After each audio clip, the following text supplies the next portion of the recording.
웨스트민스터 신학교에서 선교와 교수로 재직하셨던 로저 그린웨이라는 교수님이 계십니다. 이 그린웨이 교수가 멕시코에서 선교사로 사역을 하실 때 어느 한날은 가족들이 모여서 저녁 식사를 준비하고 있는데 현관문 두드리는 소리가 들리더래요. 그래서 나가서 보니까 10살짜리 여자아이가 두려움에 가득 찬 모습으로 그 현관에 서 있었답니다. 무슨 일이니? 라고 물어보니까 그 아이가 자신의 이야기를 하기를 엄마는 3살에 죽으셨고 그리고 아빠는 알코올 중독자이신데 나를 총으로 쏴서 죽이려 했다는 거예요. 그래서 살아야 되겠다라고 해서 무작정 집을 뛰쳐나가서 4개월 동안 도망을 다니면서 쓰레기통 뒤지며 흘러 여기까지 왔다는, 이 집에 선교사님이 산다는 소식을 듣고 저녁이라도 얻어먹을 수 있을까 해서 문을 두드렸던 거죠. 아이의 이야기를 들으니까 너무 딱하고 정말 주위에 어떤 방법도 없고, 그래서 들어가서 아이를 들여보내고 그 저녁에 가족들과 회의를 하기를 우리가 이 아이를 우리 가족으로 드리자. 그리고 아내와 함께 이 아이를 우리가 딸로 입양을 하자. 가족들이 기도하고 선뜻 다 좋다고 그렇게 허락이 되어서 그 아이를 불러다 놓고 아이야, 내가 원한다면 내가 너의 아버지가 될게. 그리고 네가 원한다면 이 집에서 살 수 있고 이 집에 있는 모든 걸 다 사용할 수 있단다. 그리고 딸로 삼았어요. 그리고 나서부터는 이 아이의 행동을 유심히 지켜보는데 아이가 부족한 게 있어도 한 번 찾아와서 나 부족하다고 얘기를 안 하더랍니다. 학교를 다니고 필요한 생필품도 있겠고 또 자기도 지금 생활하는데 필요한 게 있을 텐데 그런데 한 번 와서 부모님께 저 뭐 필요하니까 사달라 이런 얘기를 일절 안 하더래요. 그걸 보면서 대견한 게 아니고 당연히 마음이 아프죠. 이 아이의 심정이 어떤 심정일까? 처음 받아보는 사랑에 자기가 자칫 잘못하면 다 망쳐버릴까 봐. 그러니까 뭐 하나 요구할 것도 없고 또 딸로 누려야 될 권세가 있음에도 불구하고 하나도 말을 안 건네더래요. 그러다가 하루는 딸이 이 그린웨이 선교사님에게 조심스럽게 다가와서 말하기를 저 필요한 게 있어요. 그게 뭐니? 그랬더니 신발끈 하나 사주세요. 그러더랍니다. 한편으로는 너무 안쓰럽고 아니 신발끈이 사달라고 와서 이렇게 어렵사리 말을 꺼낼 일인가 싶으면서도 또 한편으로는 너무 반가워서 드디어 이 아이가 필요한 것을 나에게 와서 요구한 게 너무 반가워서 뒤로 돌아서 우셨대요. 그러면서 이 아이가 드디어 나를 아빠라고 받아들이는구나. 자신의 그 이야기를 하시면서 그 그린웨이 교수님이 신앙생활을 할 때 꼭 이와 같은 일이 벌어진다. 하나님이 아들 예수 그리스도를 십자가에서 내어주시고 우리를 입양하셨어요. 그래서 우리는 입양된 자녀들입니다. 입양되었다고 해서 하나님의 사랑이 적은 게 아니라 아들 예수 그리스도에게 내어주시는 그 사랑만큼이나 우리를 전부로 사랑하세요. 근데 입양된 우리가 신앙생활을 할 때 여전히 그 사랑이 믿어지지를 않으니까 마치 내가 조금이라도 잘못하면 이 사랑이 철회될까 봐, 거두어질까 봐. 그래서 가정에서 입양되어서 딸로 살면서도 딸의 권세가 뭔지도 모르고 아버지와의 친밀함도 없이 그렇게 한동안 살았던 이 딸처럼 신앙생활하는 이들이 너무 많다. 근데 이 딸이 어떻게 변화되었는가? 딸의 그러한 모습에도 불구하고 아버지가 끊임없이 사랑하는, 딸이 여전히 아버지라고 자신을 받아들이지 않는 게 너무 분명해도 이 아버지는 아예 결정했어요. 내가 널 사랑할 거야. 너는 내 딸이야. 이렇게 결정하니까 계속 사랑을 베풀어 주는 거예요. 딸이 그거를 맛보다가 어느 날 마음에 빗장이 풀리고 무장해제되고 그리고 아버지라고 말을 하는 이런 신앙의 변화가 있구나. 이런 이야기를 하셨어요. 저는 오늘 말씀을 준비하면서 우리의 신앙생활도 꼭 이런 단계를 거치는구나 이런 생각이 들었고 또 오늘 예배하러 나오신 여러분 중에서도 그 그린웨이 교수님의 그 입양된 딸처럼 아버지 집에는 있지만 자녀라고 불러주시기는 하지만 마음은 여전히 외인 같은, 오늘 예배의 자리에 나와도 내가 이 예배가 다른 사람 축제같이 나는 그냥 꺼다 놓은 보리자루처럼 그냥 이 자리에 덩그러니 앉아있고 참여는 못하겠고 여전히 어색하고 이런 분들이 있을 수 있겠구나, 이런 생각이 들었어요. 오늘 본문에 딱 그런 사람들이 등장합니다. 그게 바로 요셉의 형제들이에요. 요셉의 형제들. 오늘은 드디어 창세기 강해의 마지막 장입니다. 창세기 50장을 강해하는데, 창세기 50장은 야곱이 죽고 마지막은 요셉이 죽고 이렇게 해서 족장 시대가 마무리가 되는 그런 장인데, 그렇게 야곱이 죽었더라 이렇게만 끝나는 게 아니라 특별한 사건이 등장을 해요. 그게 무엇이냐면 형제들이 아버지 야곱이 죽고 나서 요셉을 찾아와 엉뚱한 요구를 한 내용이 오늘 본문에 등장합니다. 먼저 오늘 본문의 내용을 살펴봅시다. 요셉의 아버지인 그리고 형제들의 아버지인 야곱이 죽자 그의 장례는 애굽의 국장 수준으로 진행이 됩니다. 죽은 그의 몸을 향으로 처리하는 데만 40일이 걸렸다고 오늘 본문에 나와 있어요. 애굽하면 미라가 유명하잖아요. 야곱도 미라가 된 거예요. 온 몸에다가 향으로 썩지 아니하도록 시신을 처리한 거죠. 40일 동안. 그리고 그를 위해 온 나라가 애도한 기간이 70일이었어요. 그 당시에 애굽의 바로, 애굽의 왕은 만약에 죽으면 나라가 72일 동안 애도했다라는 기록이 있어요. 그러니까 거의 왕 수준에 비슷하게 국가적인 장례를 치른 것입니다. 야곱이 죽자 총리인 요셉은 바로 왕의 허락을 받고 그의 아버지의 시신을 가나안 땅으로 모시고 올라가도록 허락을 받습니다. 그리고 막벨라 굴에, 아브라함과 이삭 자신의 조상이 안치되어 있는 그 굴에 아버지를 모시게 됩니다. 가나안 땅으로 이동하는 일에도 얼마나 행렬이 장대했는지, 바로의 신하들, 원로들 그리고 병거와 기병이 함께하는 엄청난 행렬로 장례를 치르고 다시 돌아왔어요. 여기까지는 좋아요. 그런데 장례를 마치고 애굽으로 온 요셉에게 가슴 아픈 일이 벌어져요. 그것이 형제들이 와서 뭐라고 요구를 하냐? 우리를 용서해 주십시오. 이렇게 요구한 거예요. 형들은 그동안은 아버지 야곱이 살아계셨기 때문에 동생 요셉이 보복하지 않은 거야 라고 생각을 했었던 것 같아요. 아버지가 돌아가시고 나니까 덜컥 겁이 나기를, 이제 총리 요셉이 우리에게 예전에 우리가 종으로 그를 팔았는데 죽이려고 했는데 해코지 하는 거 아니야? 이런 두려움이 와서 그들이 내린 결정이 뭐냐면 직접 찾아가지도 못하고 먼저는 정가를 들려 보낸 거예요. 편지를 써서 보낸 거죠. 편지 내용이 뭐냐? 아버지께서 돌아가시기 전에 남기신 유언이 있습니다. 아우님에게 전하라고 하시면서 너희 형들이 너에게 몹쓸 일을 저질렀지만 이제 이 아버지는 내가 형들의 허물과 죄를 용서하여 주기를 바란다 하셨습니다.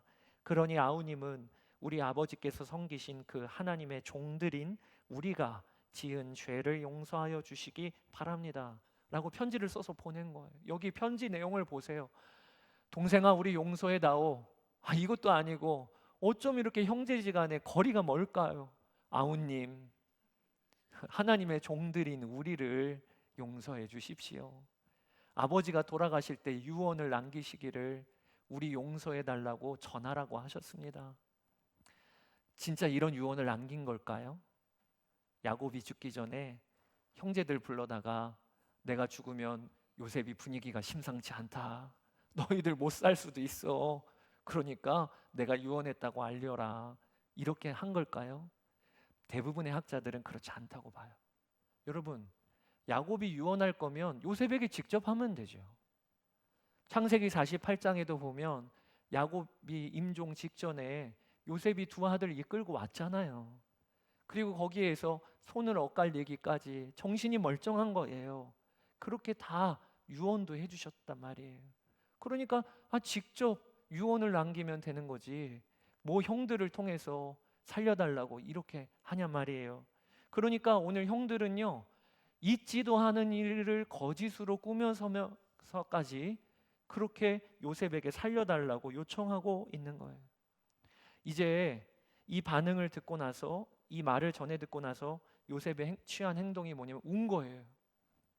17절에 요셉은 이 말을 전해 듣고서 울었다. 여기 울었다를 의미하는 히브리어 바카라고 하는 단어인데, 이게 그냥 눈물을 훔쳤다가 아니라 소리내어서 곡하다라는 뜻입니다. 아주 격동적인 표현이에요. 그러니 얼마나 마음이 괴로웠으면, 우리 형들이 이런 마음이었구나. 요셉에게 있어서는 너무 괴로운 거예요. 아니, 형들이 왜 이렇게 사셨을까? 전언을 전한 이후에 이제는 형들이 직접 요셉을 찾아옵니다. 그리고 제일 먼저 건네는 말이 우리는 당신의 종들입니다. 이렇게 얘기를 해요. 그때 창세기의 결론과 같은 말씀을 요셉이 합니다. 그게 19절 20절이에요. 같이 한번 읽어보실까요? 요셉이 그들에게 말하였다. 두려워하지 마십시오. 내가 하나님을 대신하기라도 하겠습니까? 형님들은 나를 해치려고 하였지만 하나님은 오히려 그것을 선하게 바꾸셔서 오늘과 같이 수많은 사람의 생명을 구원하셨습니다. 요셉이 형님들, 하나님이 무슨 일을 하셨는지를 보세요. 하나님이 저와 형님들 그리고 자녀들을 살리시려고 하나님이 저를 보내신 겁니다. 형님들은 악을 행했지만 그것마저도 하나님은 선하게 바꾸셔서 오늘 우리의 생명을 살려주셨어요. 다 하나님이 하셨어요. 그러니 제가 뭘 용서하고 말 것이 있겠습니까? 두려워하지 마세요. 그러면서 약속을 하기를 제가 형님들뿐만 아니라 형님들의 자녀들까지 다 책임지겠습니다. 이렇게 이야기를 해요.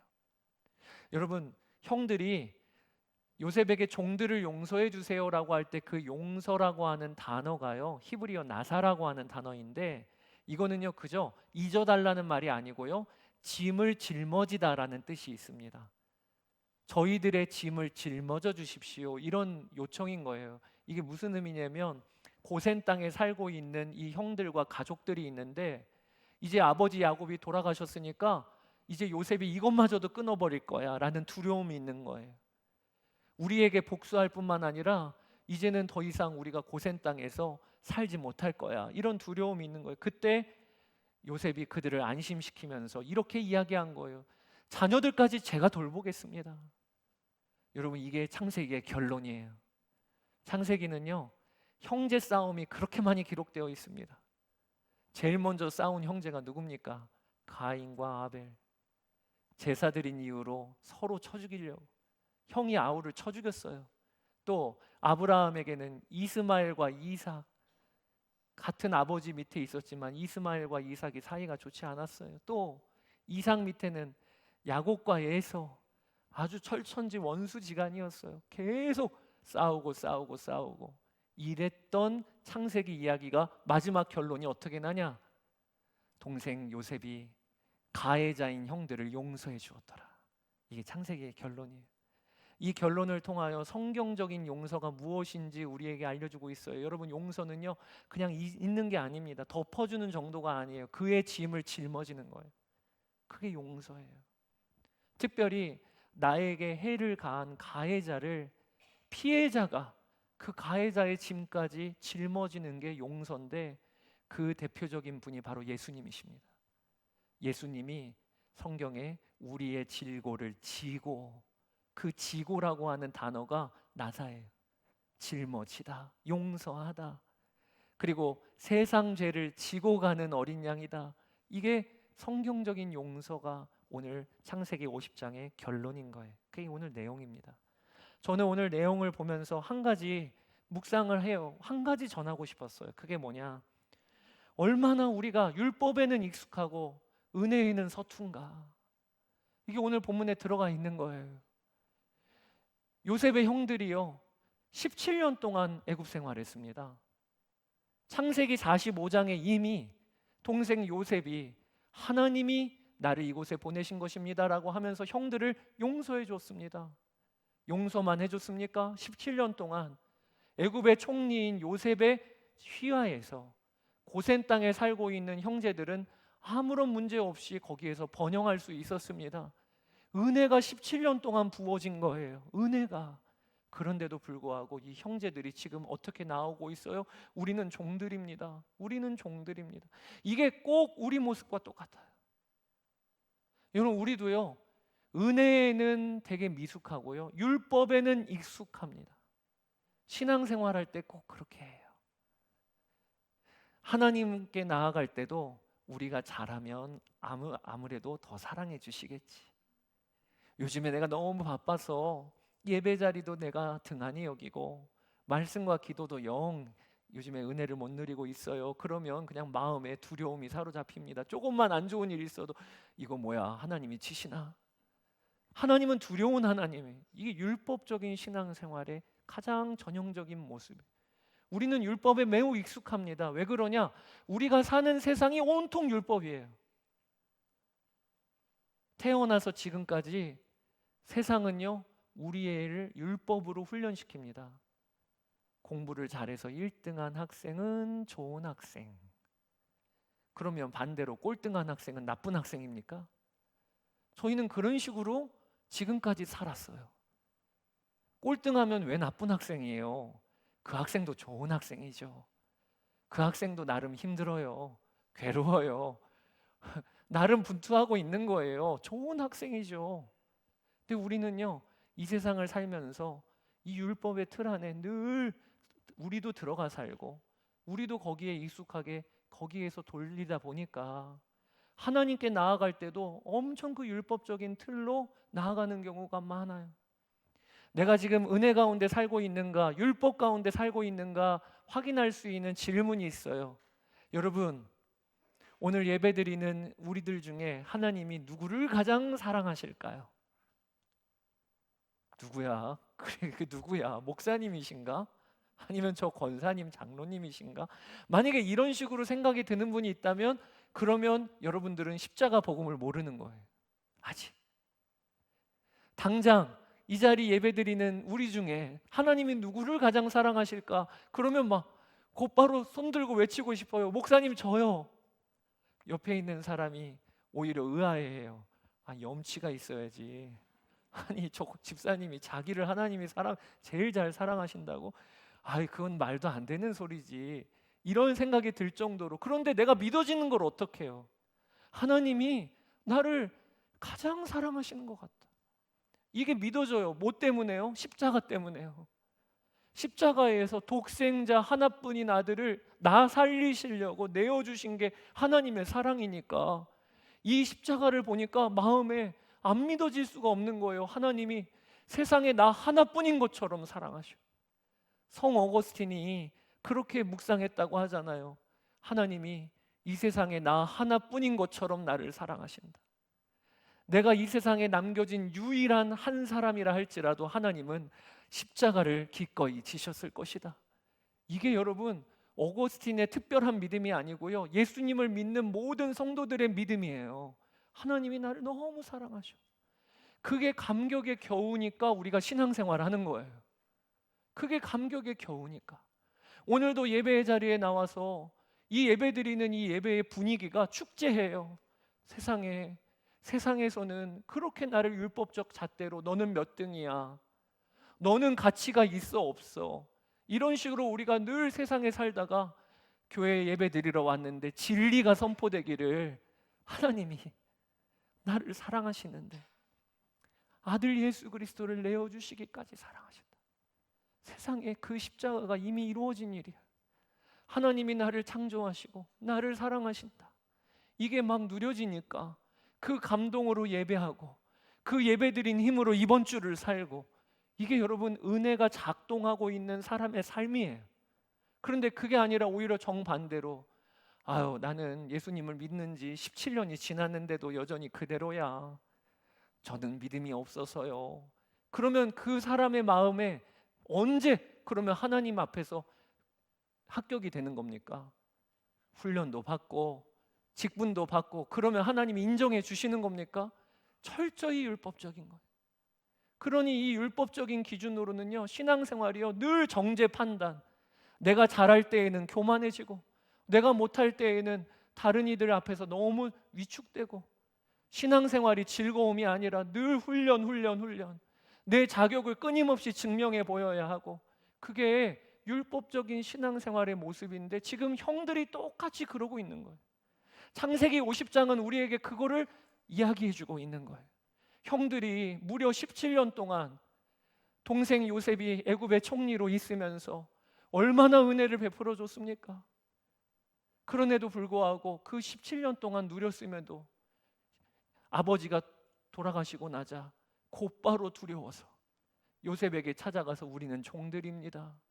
이게 얼마나 안타까운 모습이에요. 그걸 보면서 요셉이 울었다고 했는데 하나님이 우리를 보실 때 그러시지 않을까요?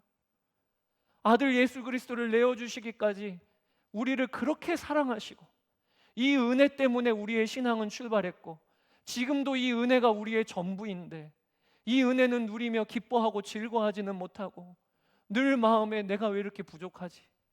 늘 마음에 언제 하나님 눈에 들 그날이 올까?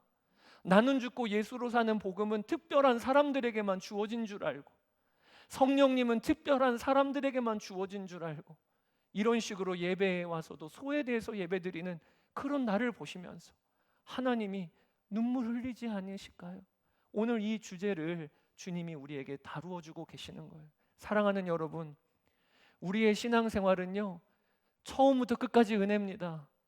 우리가 아직 죄인 되었을 때 하나님이 자신의 독생자를 내어주심으로 우리를 사랑하셨고요, 우리의 신앙의 성숙도 은혜입니다. 우리 안에 오신 성령께서 우리를 이끌어 주십니다. 이 은혜에 감격해서 신앙생활 하니까 믿음이 성장하는 거예요. 반대로 이 동력이 힘을 잃고 이 감격이 사라지고 나서부터는요 철저히 우리의 본성은요 율법적이 되게 됩니다. 율법적이 되게 돼요. 아버지 야곱이 살아있을 때는 안전해요.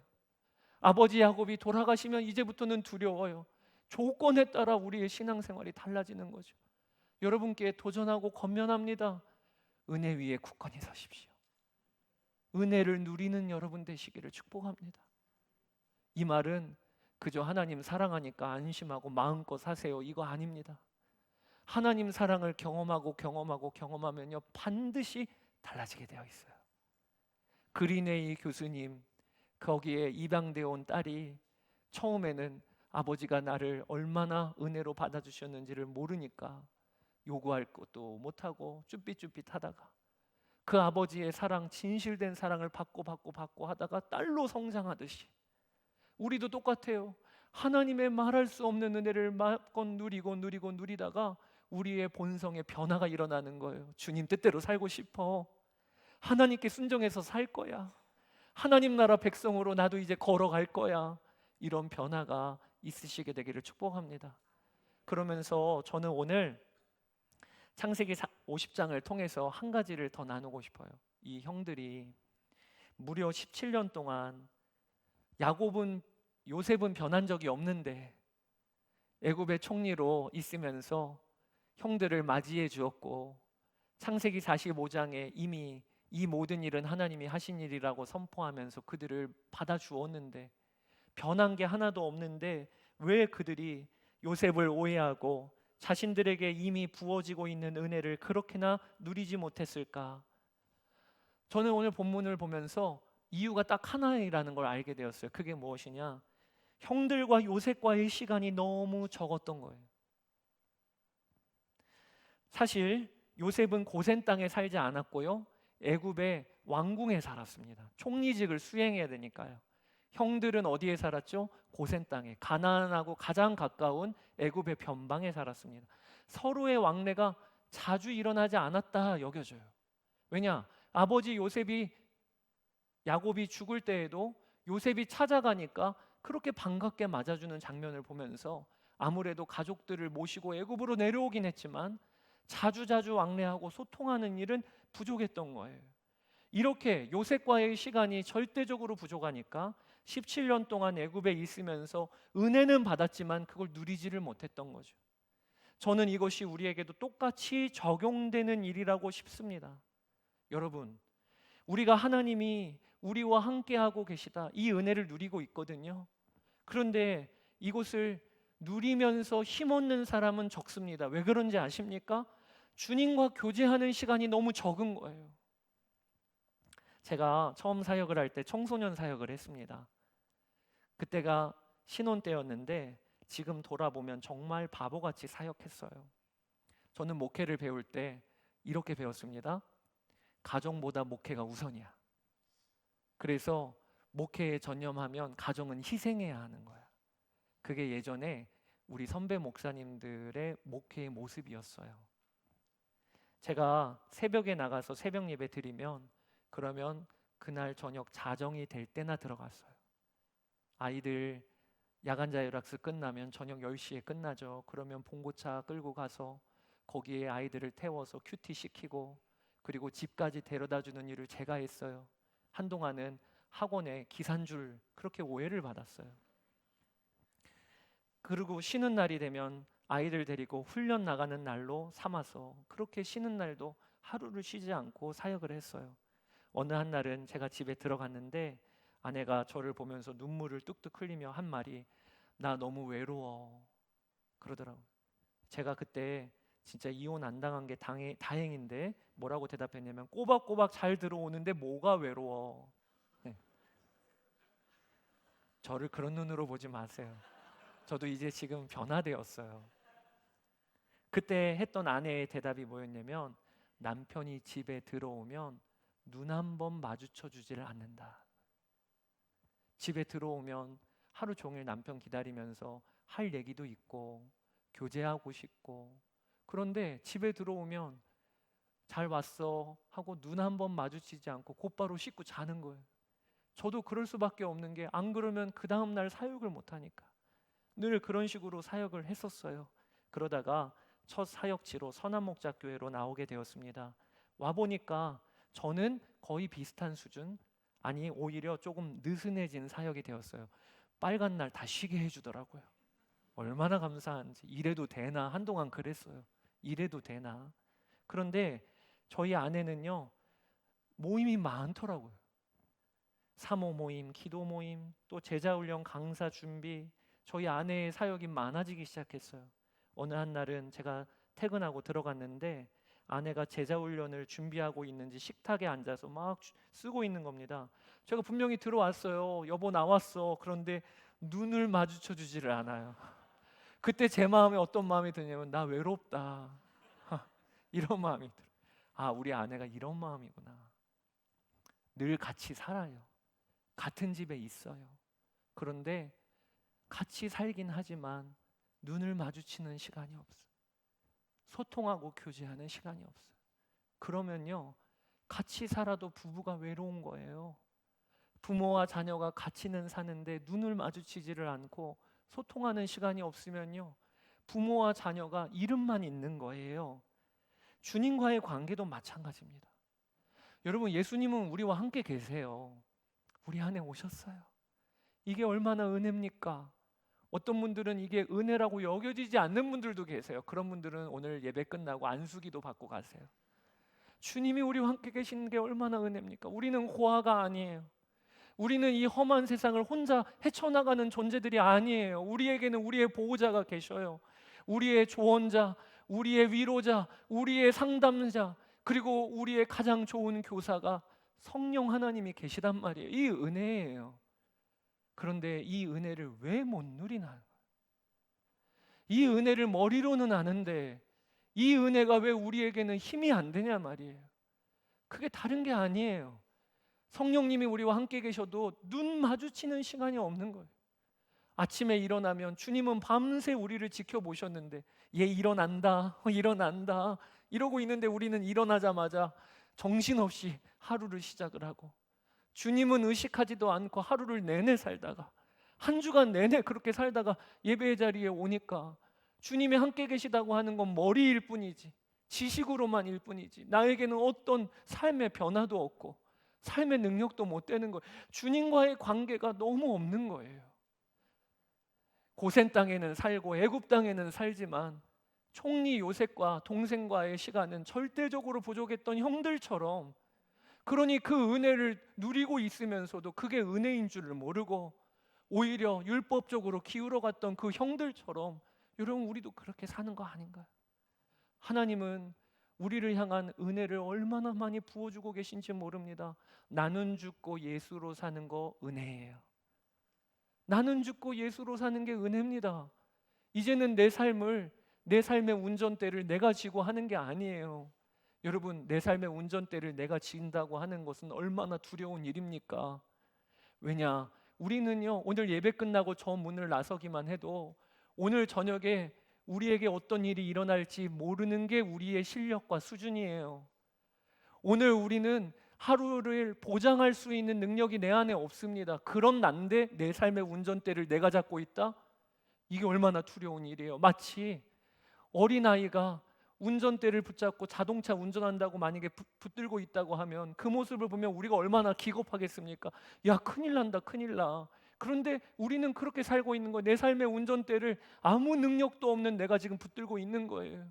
그런 나였는데 하나님이 내게 오셔서 나는 죽고 내가 왕노릇했던 나의 예차는 끝나고 하나님이 내 삶의 왕이 되어주신다. 이게 복음이잖아요. 이게 얼마나 은혜입니까? 근데 이 은혜도요, 어떻게 누리는지 아십니까? 함께 하시는 주님과 교제하면서 누리는 거예요. 나는 죽고가 언제 경험이 되어지는 겁니까? 예수님을 볼 때 경험이 되어지는 거예요. 오늘 예배 끝나고 제가 여러분 집에 신방으로 함께 간다고 가정해 보세요. 좋으시지요? 기대가 되시죠? 담임 목사가 함께 간다고 하면 여러분 오늘 하루는요, 나는 죽음이에요. 먹고 싶은 거 내가 마음껏 못 먹습니다. 다 물어봐요. 목사님 뭐 드시고 싶으세요? 오늘 저녁에 뭐 하고 싶으세요? 나의 스케줄은 다 끝났어요. 그게 죽음이에요. 그러니까 죽음이라고 하는 거는요, 아주 거창한 게 아닙니다. 함께 계시는 주님을 보고 그 주님과 교제하는 삶이 나의 죽음을 경험하는 삶인 거예요. 그러니 우리가 말할 수 없는 은혜를 받고 이것을 우리에게 주셨는데 이거를 어떻게 누리냐는 거예요. 이것은 다 예수님과 동행하는 삶에서 비롯되는 것입니다.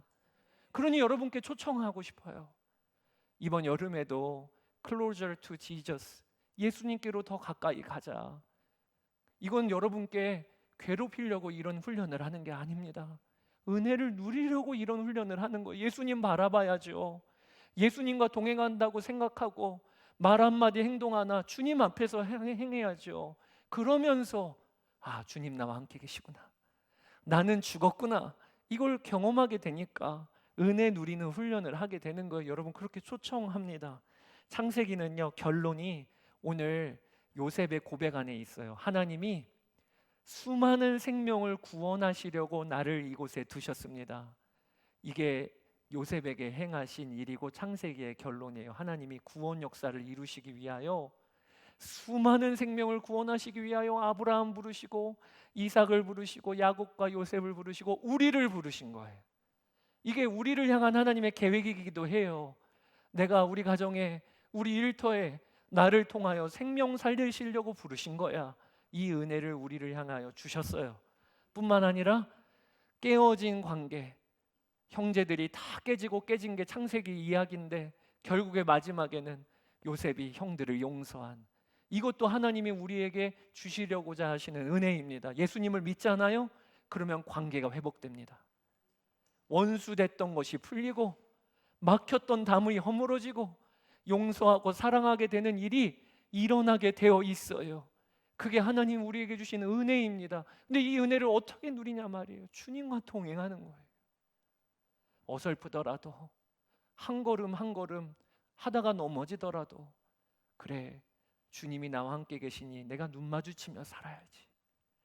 내가 주님 생각하고 말 한마디 행동 하나도 주님 앞에서 해야지. 이러면서 하나님이 예비하신 은혜가 내 것이 되는 것입니다. 사랑하는 여러분, 오늘도 예배의 자리에 주님께 나아가세요. 주님이 함께 계세요. 그리고 그 주님과 교제하기를 힘쓰세요. 주님이 오늘 성찬을 통하여서 우리에게 말씀해 주십니다. 주님 멀리 계신 분 아니에요. 우리와 하나 되신 분이에요. 이걸 알게 해주시려고 우리로 하여금 성찬 받게 하시는 것입니다. 이제는 우리가 해야 될 일이 있어요. 그게 우리 함께 계시는 주님과 교제하고 동행하는 거예요. 우리가 주님께 나아가잖아요. 주님은 우리를 종으로 부리지 아니하십니다. 오늘 본문에도 형들이 동생 요셉에게 나아가니까 우리가 종입니다라고 하니까 요셉이 기겁하면서 당신들은 내 피부치 아닙니까? 형들 아닙니까? 이러면서 맞아 주었잖아요. 똑같아요. 하나님도 우리가 하나님께 우리의 삶을 드리기 시작하면 하나님은 우리를 마음대로 종부리듯이 쓰시는 거 아닙니다. 하나님은 우리를 자녀로 대해 주세요. 내 모든 풍성한 게 다 네 거잖니? 나의 모든 선함이 다 너의 것이지 않니? 이게 좋으신 하나님의 역사예요. 여러분, 그런 은혜를 누리시게 되기를 축복합니다. 이 시간에 우리 함께 찬양하기를 원하는데요, 오늘 이 찬양을 부르면 너무 좋겠다. 그것이 오늘 찬양 중에서도 다른 고백이 아니라 내 눈 주의 영광을 보네. 우리 가운데 계신 주님, 그 빛난 영광 온 하늘 덮고 그 찬송 온 땅 가득해.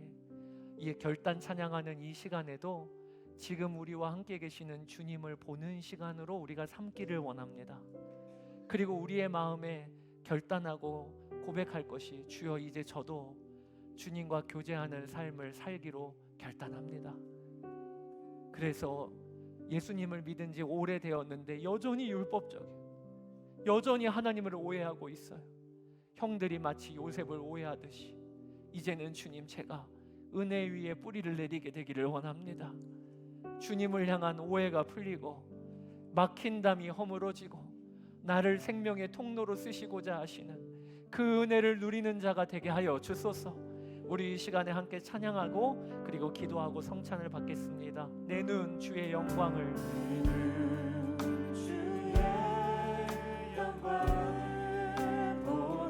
우리 가운데 계신 주님,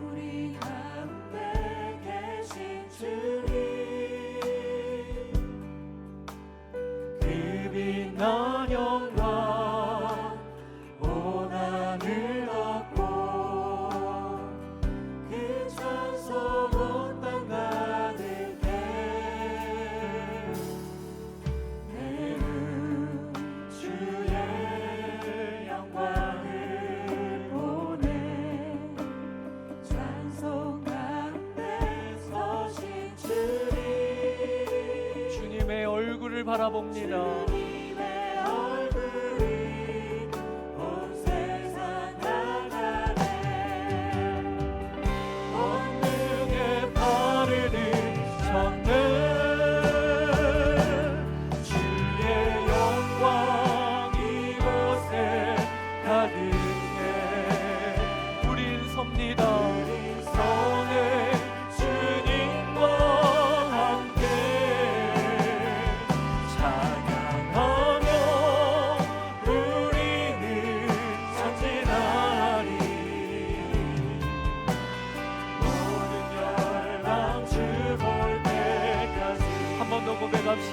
내는 주의 영광을 봅니다. 주의 영광을 보네. 우리 가운데 계신 주님, 우리 가운데 계신 주님, 우리 주님께 반응합시다. 그 빛난 영광, 그 빛난 영광 온 하늘 덮고 그 찬송 온 땅 가득해.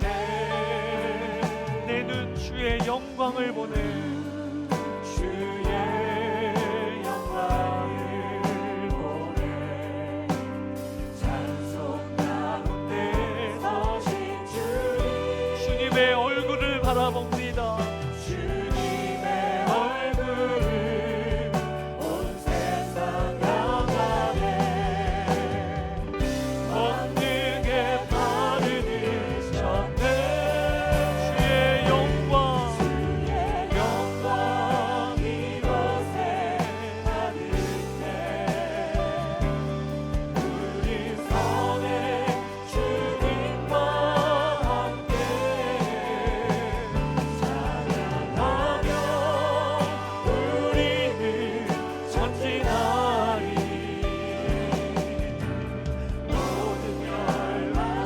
영광 이곳에 가득해.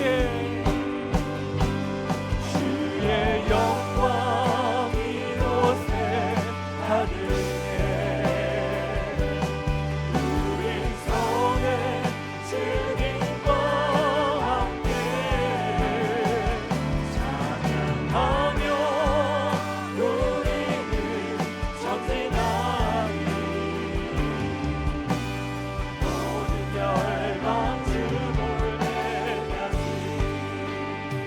시간에 우리 첫 번째로 기도할 때 여러분 중에 오늘 요셉의 형들처럼 17년 동안 은혜를 누리고 있고 용서받은 은혜를 경험했음에도 여전히 오해하고 있는 분 없으십니까?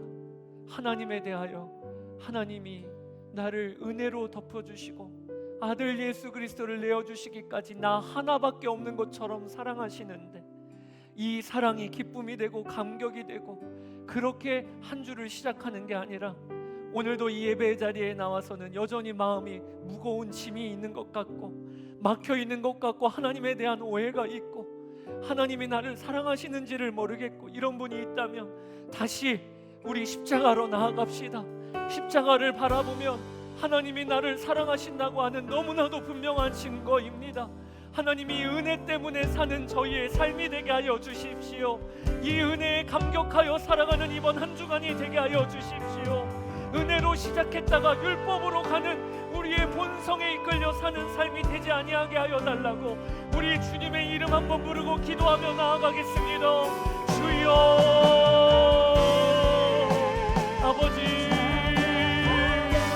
아버지 하나님, 우리가 하나님을 오해하고 하나님의 은혜를 하나님 누리지를 못하고 사는 얼마나 어리석은 모습인지 오늘 아버지 하나님 요셉의 형들의 모습을 통하여 우리의 모습을 봅니다. 아버지 하나님 베풀어 주시는 은혜가 너무나도 놀라운데 그 은혜를 누리지는 못하고 날마다 율법으로 두려워하며 하나님께 나아가고 있는 우리들의 모습을 하나님 이 시간에 회개합니다. 돌이키기를 원합니다. 내가 막으로 내가 왕되어 살려고 했던 삶에서 보니까 하나님의 십자가의 은혜를 그저 받아들이고 그저 그 복음 때문에 그 은혜 때문에 이번 한 주간의 삶이 시작이 되어지는 아버지 하나님 역사가 우리의 삶 가운데 일어나게 되기를 원합니다. 하나님의 완벽한 은혜와 사랑 위에서 하나님 아버지의 풍성함을 누리는 저희들 되게 하여 주시옵소서. 아버지 하나님 그 주님과 교제하고 동행하는 저희들 되게 하여 주소서. 아버지 하나님 우리 주님을 찬양합니다. 하나님 우리를 이끌어 주시니 감사합니다.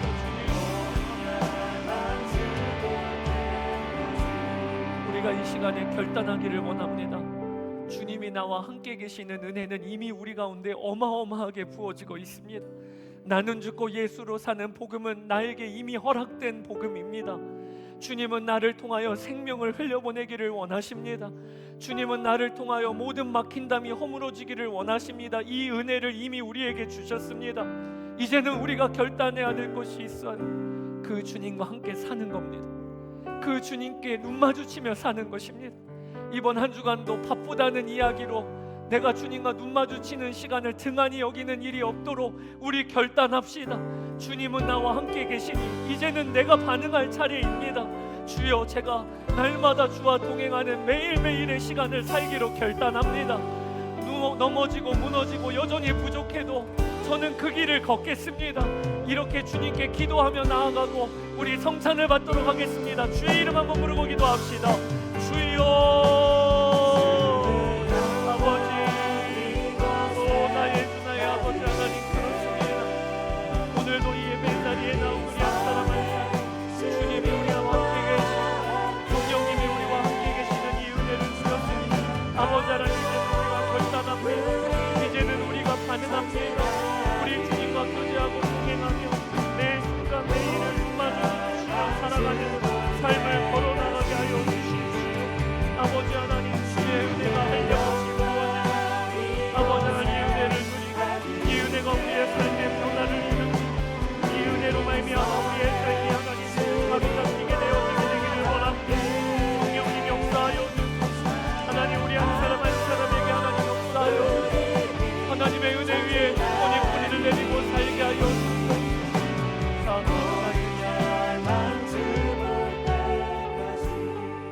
가슴에 손을 얹고 기도합시다. 아버지 하나님, 저는 은혜 받은 자입니다. 왜 이렇게 신앙생활 하면서도 하나님이 이미 도장 찍듯이 베풀어진 은혜는 보이지를 않고 그저 하나님을 오해하고 형들과 같이 요셉에게 저희는 종들입니다 이렇게 나아가는지, 하나님 오늘 우리의 눈을 열어주셔서 우리에게 어마어마하게 부어주신 은혜, 성령 하나님이 내 안에 계시고 나는 죽고 예수로 사는 복음이 내 복음이 되었고, 하나님이 내 삶을 통하여 생명을 흘려보내시기 원하셔서 모든 은혜를 허락하여 주셨는데, 하나님 저희가 이제는 누리기를 원합니다. 은혜의 터 위에 굳건히 뿌리를 내리게 하여 주소서. 오늘도 예배가 그저 감격에 겨워 하나님 베풀어 주신 은혜에 감사하여 이번 한 주간을 힘있게 시작하는 예배가 되게 하여 주소서. 아버지, 이제는 저도 함께 계시는 주님과 눈 마주치며 살겠습니다. 주님과 교제하기로 결단합니다. 어리석어도 어설퍼 보여도 쓰러져도 그 길을 걷기로 결단하는 우리 성도들에게 성령의 기름 부음을 부어 주소서. 이번 한 주간 주님과 동행하며 일터와 가정에서 주님의 통제를 받는 복된 삶이 되게 하여 주소서. 우리 주 예수 그리스도의 이름으로 기도드렸습니다. 아멘.